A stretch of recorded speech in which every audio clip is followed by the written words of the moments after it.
So, have you ever found yourself just scanning the news, wading through like tons of company reports, just trying to spot those few stocks in the global markets that are suddenly, well, exploding? The ones signaling a maybe massive opportunity. No, absolutely. It feels like searching for a needle in a haystack sometimes. Right.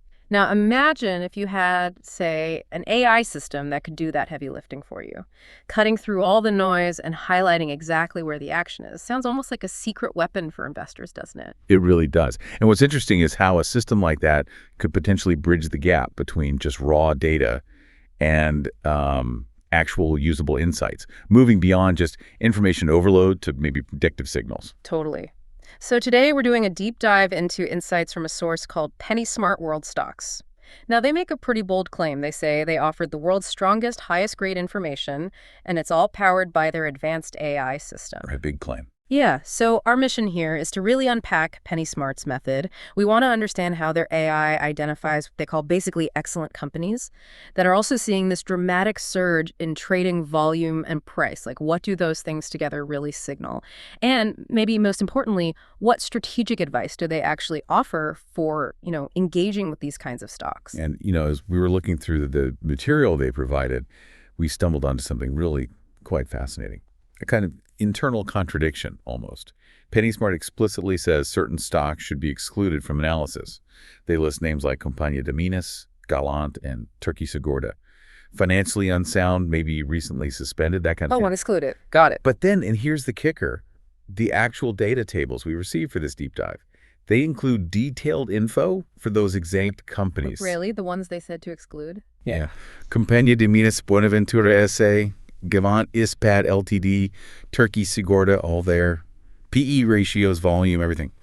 So that sets up a really intriguing kind of moment for later. It makes you think about how these AI systems actually work behind the scenes. Okay, that is weird. We'll definitely circle back to that. But first, let's get into Penny Smart's core approach. What's their AI actually looking for? They seem to have clear criteria. First, the stocks have to be these basically excellent companies, whatever that means. We need to unpack that. And then on top of that baseline quality, they need to show exploding trading volume and be ranking highest in increase, meaning price increase. The source says this combination creates a good flow for stock investment. So why are volume and price surges the main event here? Well, what's really striking about Penny Smart's method is that intense focus on momentum. Exploding trading volume. It's not just, a few more shares trading hands. It's a really powerful signal. Often precedes big price moves. You could almost think of it as the market shouting, right? Like, hey, something's happening over here. Okay, so high volume equals high interest. High interest, yeah. And often suggests that big players, institutional money, might be moving in or out. Or maybe there's just a fundamental shift in how the market sees that stock. Yeah. And when you layer on the highest increase, the price surging too well, that paints a picture of really intense investor interest, strong buying pressure. Right. It signals that a stock is suddenly on a lot of people's radar, maybe even catching those early tremors before the news hits the mainstream. Okay, so it's not just the price going up, but the force behind it, the volume that gives it that conviction. Makes sense. But what about this basically excellent companies part? That sounds important too. What does Penny Smart actually mean by excellent? Does the source give clues? Yeah, that's a good question. The source itself doesn't give like a strict definition of excellent, but if you look closely at the data they do provide for these companies, the tables have metrics like PE ratios, earnings per share, EPS, profit margins, things like that. Okay. The standard financial health stuff. Exactly. So it strongly suggests their AI isn't just a momentum chaser. It's not only looking at the fireworks.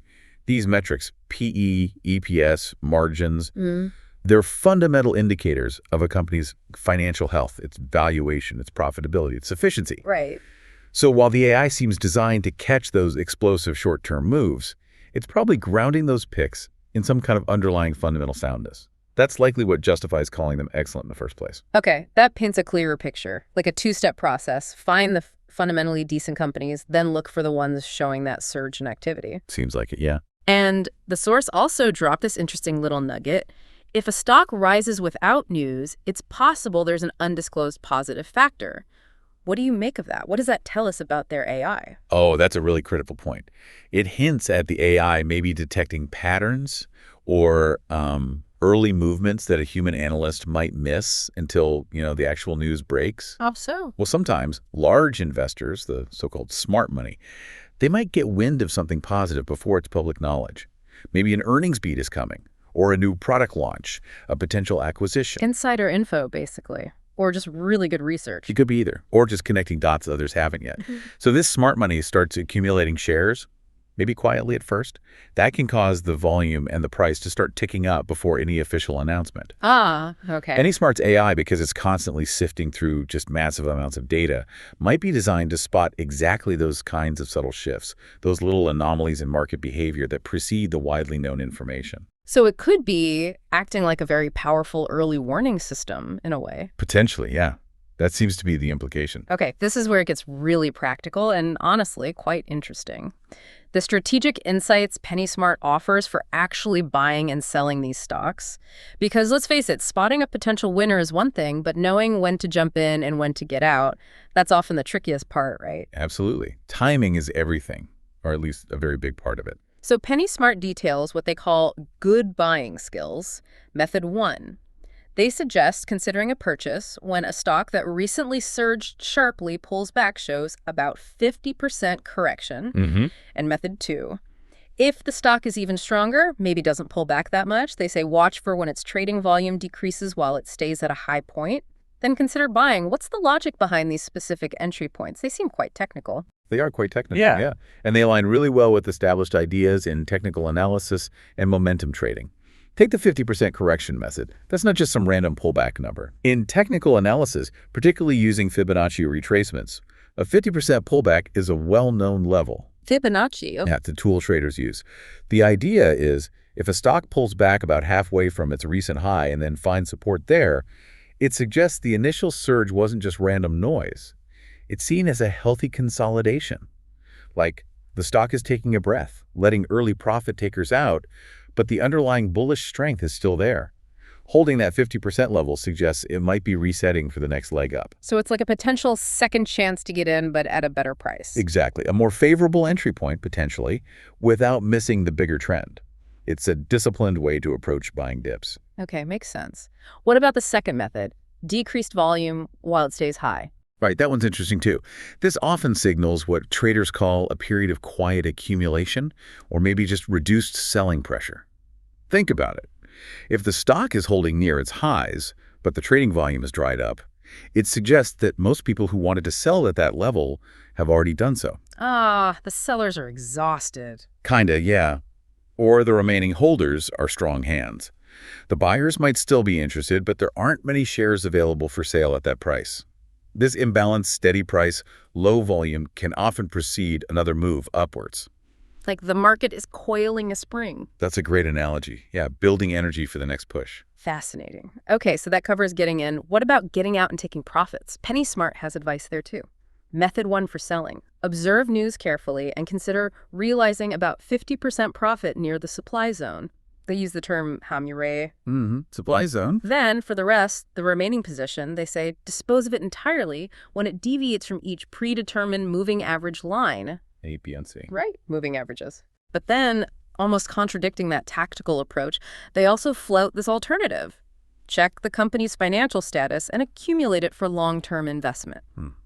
So, what should someone actually do with this? It feels like it's pulling in two directions, active trading versus long-term investing. It does seem like that initially, but I think this dual advice is actually quite smart. It's catering to different types of investors, different goals, different risk tolerances. How so? Well, the short-term selling rules using the supply zone and moving averages, those are classic technical analysis tools. They're aimed squarely at active traders, people trying to capture relatively quick gains. Okay, tell me more about the supply zone, Maimolde. Sure. A supply zone or resistance zone is basically a price level where a lot of shares changed hands in the past. When the price gets back up to that level, you often find people who bought there earlier and are now just happy to sell and break even, or maybe lock in a small profit or cut their losses if they bought at the top.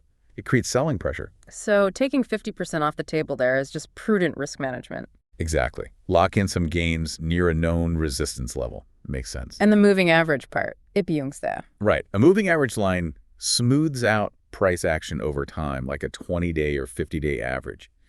It helps visualize the trend. If the stock price breaks decisively below a key moving average that it was previously staying above, it's often taken as a signal that the uptrend is weakening or maybe even reversing. So using that as a trigger to sell the rest is a way to protect profits if the trend breaks down. Precisely. It provides a clear, objective rule, takes some of the emotion out of the selling decision, which is always hard. Okay, so that's the tactical trader's playbook, but then there's the long-term option. Exactly. And that loops back directly to the basically excellent companies idea we discussed earlier.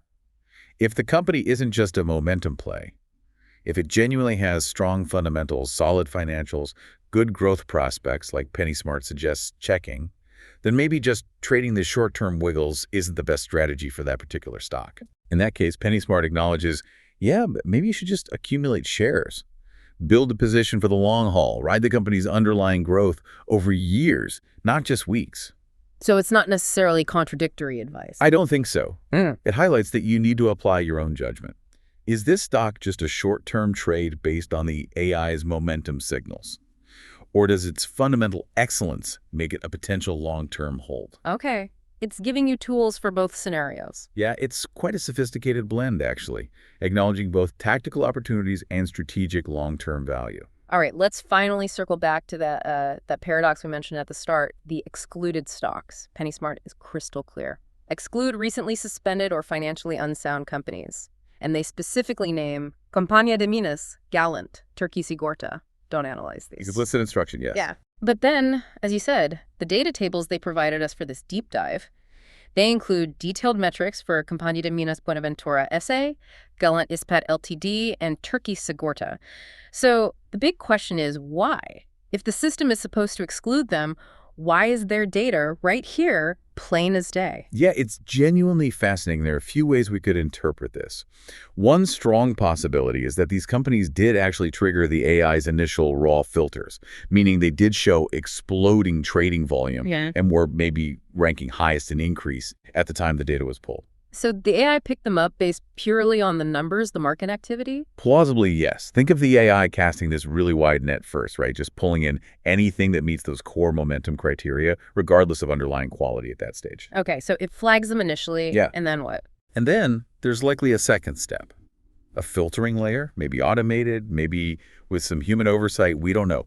This second layer applies PennySmart's other rules like exclude financially unsound or exclude recently suspended. So even if a stock like, say, Turkey Sigorta show incredible momentum, it might get flagged for exclusion from PennySmart's actual recommendations or their main list because it failed the financial soundness check or whatever the specific exclusion reason was. Ah, okay. So what we might be seeing in these tables is the raw data before that final exclusion filter is applied. That's one very logical explanation, yeah. It shows the AI did see the activity, but PennySmart's methodology has safeguards or additional rules that kick in later. It's like the AI says, here's everything moving, and then PennySmart adds a note. Okay, but maybe steer clear of these specific ones for these reasons. Exactly. Another way to look at it, perhaps less likely but possible, is transparency. Maybe PennySmart includes the data even for excluded stocks to show the user the full scope of what its AI detects, even the problematic movers, while still issuing that crucial warning. Like, our AI is powerful enough to see this, but our analysis tells you to avoid it. Could be. Either way, what it highlights is the difference between just raw data collection, the initial AI scan, and the final curated analysis or recommendations that PennySmart presumably provides to its actual users. Right. And it's important we clarify, we're just exploring the content and the logic presented in the source material we have. We're not endorsing or, refuting the status of any of these specific stocks. Absolutely not. Yeah. It's just a fascinating glimpse into the potential mechanics of how a system like this might operate. It's not just one step. There are likely layers. Yeah. The initial data grab, then the filtering, then the final output. Okay, so let's try and wrap this up. To recap, PennySmart seems to offer this interesting blend. It uses AI to spot these immediate market movers based on volume and price surges, but grounds it, perhaps, in some notion of fundamental excellence. Then it provides quite nuanced tactical advice for trading buying on dips like that 50% correction or during low-volume consolidation. And selling near supply zones or when moving averages break, using those Korean technical terms like sajo and doja. Yeah, very specific technical guidance. But it also keeps the door open for a long-term buy and hold approach if the company's fundamentals are truly strong. Acknowledging both paths. And finally, we got this really intriguing insight from those excluded yet present stocks: Compañía de Minas, Galant, Turkey Sigorta. It peels back the curtain a little on the AI process, suggesting layers of analysis, right? Raw detection versus final filtering. Exactly. It shows it's probably not just a simple black box.